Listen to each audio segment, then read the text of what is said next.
નમસ્કાર, આપ જોઈ રહ્યા છો ગુજરાત તક. હું છું નિશિત. વિસાવદરને લઈને એક બહુ જ મોટા સમાચાર આવી રહ્યા છે અને એ સમાચાર છે રીપોલિંગના. એટલે કે 2 બૂથ એવા ડિટેક્ટ થયા છે કે જ્યાં આવતીકાલે ફરી મતદાન થશે. શું માહિતી છે, શું એની પાછળનું કારણ છે, સમજાવવાનો પ્રયાસ કરું.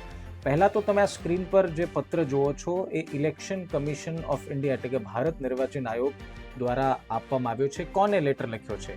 તો ચીફ ઇલેક્ટરલ ઓફિસર ગુજરાત ગાંધીનગરને લખ્યો છે.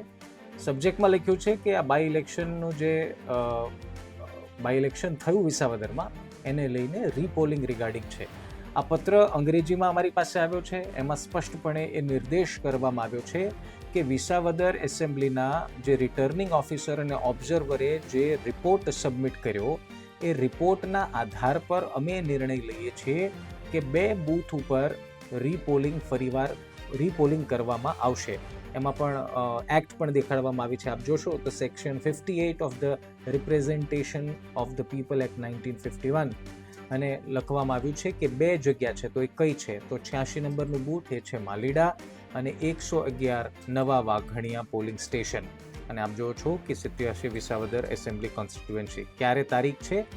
21 તારીખ એટલે કે શનિવાર, એટલે કે આવતીકાલે. અને સમય શું રહેશે?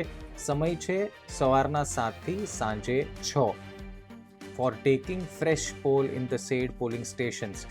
એક વસ્તુ આનાથી એ સ્પષ્ટ થાય છે કે આ 2 જે પોલિંગ સ્ટેશન છે, એક માલીડાનું, એક નવા વાઘણિયાનું, ત્યાં ફરી મતદાન આવતીકાલના દિવસે કરવામાં આવશે. આમાં કોઈ સ્પષ્ટ કારણ લખવામાં નથી આવ્યું કે શા માટે કરવામાં આવશે, પરંતુ પત્રમાં એવું લખવામાં આવ્યું છે કે રિટર્નિંગ ઓફિસર જે વિસાવદરના હતા મતદાનના દિવસે ને ઓબ્ઝર્વર જે હતા, એમણે જે રિપોર્ટ સબમિટ કર્યો છે એ રિપોર્ટના આધાર ઉપર. હવે એક વાત શ્યોર છે, તમને ખબર હશે કે એક સમાચાર પત્રે આજે જ એક આર્ટિકલ લખ્યો જેમાં લખવામાં આવ્યું કે નવા વાઘણિયામાં એક પ્રિસાઇડિંગ ઓફિસરને બોગસ વોટિંગ અટકાવવા મામલે લાફો ઝેકી દીધો હતો. એ વિડીયો, એ પણ આખો મામલો શું છે ગુજરાત તક પર આપણે એ પણ વિડીયો જાણવા મળી જશે. પરંતુ એ બાદ આ હમણાં જ એક બ્રેકિંગ ન્યૂઝ આવ્યા એટલા માટે આપણે કહી રહ્યા છે. માલીડામાં પણ કોઈ ઇસ્યુ થયો હશે એટલા માટે જ આ રીપોલિંગ. હવે આ રીપોલિંગ જે છે એ મહત્વનું શું કરવા સાબિત થશે? જો આપ સમજો, કાંટેકી ટક્કર ચાલે છે. મતદાન એટલું બધું થયું નથી. લગભગ 56.89% આશરે મતદાન થયું છે, જે ગઈ વખતે જેટલું છે. ગઈ વખતે 57% સમથિંગ મતદાન હતું. આ વખતે 1% એનાથી ઓછું મતદાન થયું છે એવું કહો તો પણ ચાલે.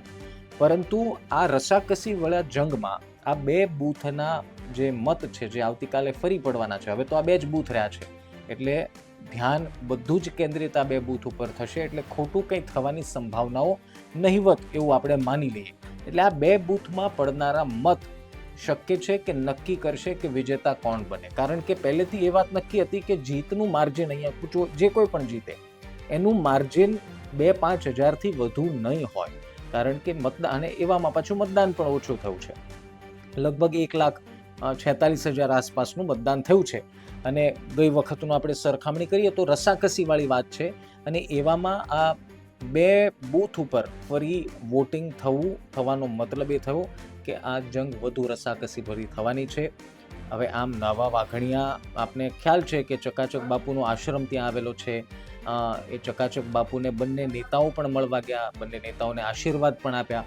તેવામાં હવે નવા વાઘણિયાના, આમ તો નવા વાઘણિયામાં પ્રચાર પ્રસાર પણ કર્યો બધા પક્ષોએ, પરંતુ હવે ત્યાંની પોલિંગ બૂથમાં આવતા વોટર્સ, ગણતરીના વોટર આપણે માની લઈએ કે આ કુલ 2 બૂથ મળીને 500-800 વોટ હોય અથવા તો 1000 વધુમાં વધુ વોટ હોય, તો એ કોના તરફી જશે અને શું એ નિર્ણાયક બનશે કે કેમ, એ 23 તારીખે ખબર પડશે. પરંતુ મોટા સમાચાર, આનો મતલબ એ થયું કે કંઈક તો આ 2 બૂથ ઉપર ખોટું થયું હતું ને એટલા માટે જ ઇલેક્શન કમિશનને ફરજ પડી કે આ બંને જગ્યા પર ફરી વોટિંગ કરાવવું.